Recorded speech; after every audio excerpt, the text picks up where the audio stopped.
Hai semuanya, balik lagi sama calon sarjana. Udah 2025 masih percaya sama zodiak. Kayaknya masih banyak kan orang-orang yang ngait-ngaitin hal di kehidupan ini dengan ilmu-ilmu zodiak. Entah sifat orang dihubung-hubungin lah dengan zodiak, jodoh disambung-sambungin lah dengan zodiak juga. Nggak jelas banget kan? Nah, gue sekarang mau ngebahas nih, kenapa di zaman yang sudah modern seperti ini masih banyak orang yang percaya sama zodiak ya? Padahal kan itu cuma ramalan yang nggak tahu dari mana asalnya. Ya, video ini mungkin bakal menimbulkan perdebatan ya. Tapi bodo amat lah, gue ngerasa tergerak soalnya buat ngomong begini. Jadi buat teman-teman yang mau diskusi di kolom komentar ya silahkan ya. Waktu dan tempat dipersilahkan. So, tanpa berlama-lama lagi, hai gue Andre dari calon sarjana dan inilah alasan kenapa percaya zodiak itu adalah hal yang sangat berbahaya.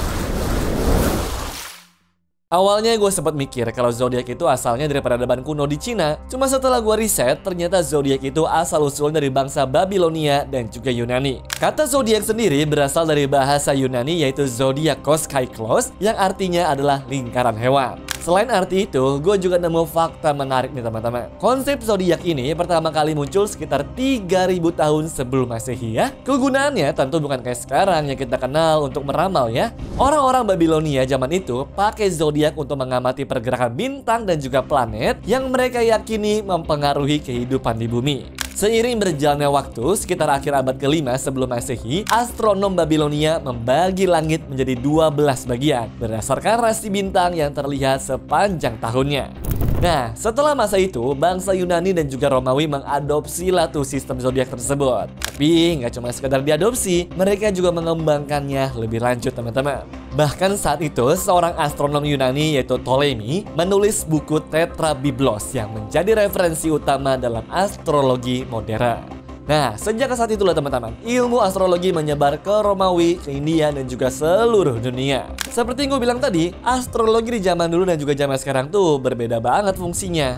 Astrologinya mungkin memang sama-sama nih dikaitkan dengan ramalan-ramalan. Cuma fungsinya di zaman dulu tuh lebih memprediksi peristiwa di bumi berdasarkan pergerakan benda langit. Kayak ramalan cuaca, hasil panen, dan juga bencana alam. Sedangkan kalau di zaman sekarang, lebih fokusnya itu ke sifat-sifat guys, dan juga ramalan kehidupan sehari-hari kali ya. Apalagi yang berhubungan sama cinta-cintaan dan juga karir tuh. Nah, kenapa hal ini bisa bergeser? Ya karena terjadinya revolusi ilmiah di abad ke-17 ya. Iya guys, sejak saat itulah astronomi berkembang menjadi ilmu yang mempelajari benda langit secara objektif. Sedangkan astrologi berfokus pada interpretasi subjektif yang mengaitkan posisi benda langit dengan karakter dan nasib individu. Nah, pertanyaannya sekarang, kenapa banyak orang percaya dengan astrologi atau zodiak ini ya? Pertama adalah kebutuhan emosional. Di sepanjang hidup kita sebagai manusia ini, kita selalu mencari makna dan juga kepastian dalam hidup kan? Nah, astrologi membantu setiap orang memahami diri mereka sendiri dan juga situasi yang mereka hadapi. Apalagi kalau lagi stres tuh. Orang-orang ini cenderung ngelihat ramalan tuh untuk membuat diri mereka merasa tenang dan semuanya bisa dikontrol. Nah, terus berikutnya yang kedua adalah efek Barnum. Ini adalah fenomena psikologis yang menjelaskan bagaimana orang-orang cenderung menemukan makna tuh dalam pernyataan umum ataupun samar yang dapat dipercaya banyak orang. Soalnya guys, kalau kalian perhatiin nih, kata-kata ramalan astrologi itu mereka selalu disusun dengan bahasa yang sangat-sangat umum kan? Dimana bikin siapapun tuh yang baca jadi ngerasa relate. Nah, kalau udah ngerasa relate, maka mereka tuh akan ngerasa relevan lah sama ramalannya. Bener nggak? Terus ada fakta lagi nih guys yang mungkin menarik nih. Sejarah menunjukkan kalau minat pada astrologi meningkat selama masa krisis ekonomi, terutama saat depresi besar di tahun 1930. Dalam keadaan yang tidak pasti, banyak orang tuh mencari panduan untuk menghadapi ketidakpastian itu. Makanya dari situ muncul pertanyaan di kepala gue. Ini bahaya dong sebenarnya percaya sama ramalan zodiak. Ya kalau kita ngelihat dari sisi ilmiah, astrologi itu dianggap sebagai ilmu semu karena nggak punya bukti-bukti ilmiah. Meskipun mereka punya akar sejarah panjang, banyak penelitian menunjukkan bahwa klaim-klaim yang dibuat tidak dapat diuji atau dibuktikan secara ilmiah. Contohnya aja nih ya, nggak ada bukti tuh guys kalau posisi planet ataupun bintang bisa mempengaruhi keputusan atau nasib seseorang. Makanya nggak heran kalau banyak orang yang anggap astrologi itu sebagai sesuatu yang bodoh. Sorry aja guys. Mereka tuh juga punya alasan soalnya kenapa bisa ngomong seperti itu ya. Ya karena nggak konsisten dan juga nggak akurat tadi teman-teman. Misalnya aja nih ya, sistem astrologi tradisional tuh hanya mengandalkan 12 tanda zodiak. Padahal astronomi modern tuh telah menemukan lebih banyak planet dan juga objek langit lainnya. Jadi harusnya nggak cuma 12 doang dong. Lagian, penelitian juga menunjukkan kalau posisi bintang yang digunakan dalam astrologi kagak sesuai dengan posisi sebenarnya di langit saat ini. Oleh karena itu guys, ramalan yang dibuat berdasarkan tanda zodiak jadi nggak relevan dan nggak bisa diandalkan. Terus gue juga bisa bukti nih guys, kalau zodiak-zodiak yang kalian baca di majalah atau di media-media online, semuanya tuh ya cuma hasil ngarang doang. Ya kita lihat aja nih pengakuan beberapa orang yang dulunya bekerja mengisi kolom zodiak di majalah dan juga koran. Bahkan ada yang mengaku tuh kalau pas ngisi ramalan-ramalan itu, mereka yang bukan ahli astrologi sendiri alias cuma ngarang saja. Itu baru dari Indonesia. Dan faktanya fenomena ini juga terjadi di luar negeri ya. Laura Brodnik, seorang editor media di Australia, menyatakan tuh bahwa saat dia menjadi penulis zodiak, semua ramalan yang ditulisnya itu cuma bohong belaka. Dia cuma ngumpulin informasi dari tulisan sebelumnya dan merangkumnya tanpa dasar ilmiah.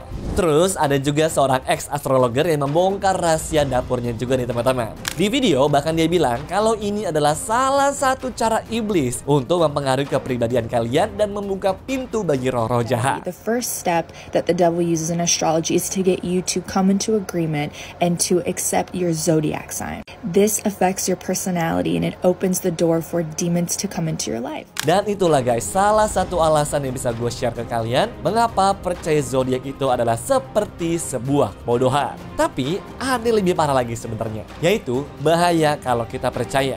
Menurut psikolog Iksan Bella Persada, percaya zodiak itu berbahaya bagi remaja karena bisa memicu kecemasan dan rasa tidak percaya diri pada diri sendiri.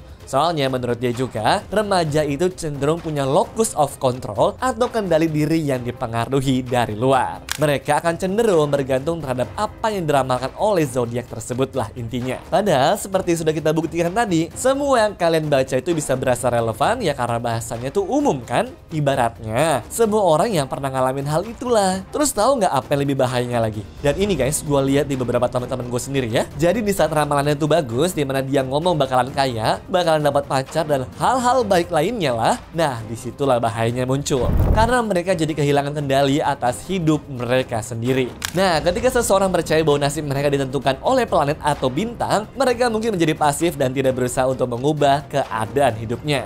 Kata-kata yang paling sering keluar di kepalanya jadi begini nih. Tenang aja lah, nanti juga dapet. Semua hal-hal yang kalian inginkan di dunia itu datangnya yang pasti nih, yang pertama dari Tuhan lah. Dan ditambah juga dengan kerja keras dan usaha kalian sendiri. Bukan dari zodiak lah yang pastinya.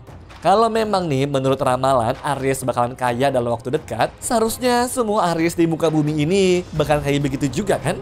Tapi kenapa nggak kejadian coba? Ya karena memang itu nggak jelas. Dan gimana jadinya kalau ada Aries yang malah males-malesan karena percaya kalau bakalan kaya? Terus dia bakal kaya gitu dengan males-malesan? Makanya nggak masuk di akal kan? Lagi-lagi guys, gue ingetin ke kalian semua ya. Semua yang kalian inginkan di dunia ini cuma bisa tercapai kalau Tuhan sudah berkehendak. Dan kalian juga telah mengusahakannya. Bukan bergantung sama ramalan zodiak. Gue sih berharap kalian semua paham lah ya sama apa yang gue jelasin. So, semoga setelah nonton video ini, kalau ada teman-teman atau keluarga kalian masih percaya dengan zodiak, tempeleng dikit aja guys kepalanya, biar jadi lebih sadar ya. Dan kira-kira apa nih pendapat teman-teman tentang astrologi atau zodiak ini sendiri? Gue pengen denger dong setiap opini kalian. Soalnya sekarang setelah nonton video ini, apakah tetap masih percaya atau malah jadi skeptis tuh teman-teman? Gue tunggu ya guys komen-komen kalian. Bye-bye. Anyways, cukup sampai di sini ya guys video hari ini. Sampai jumpa di video selanjutnya. Dah.